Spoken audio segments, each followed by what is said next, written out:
Hello everyone, in today's video I'm going to show you how to fix voicemail not working in Realme 15 Pro.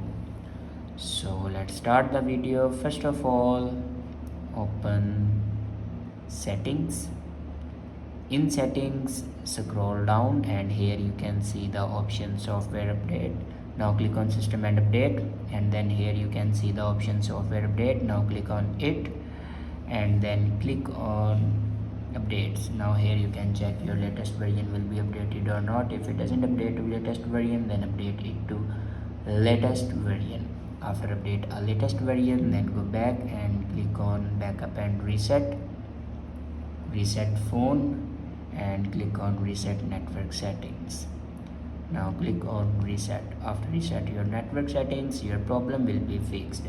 I hope this video is helpful for you. Thanks for watching.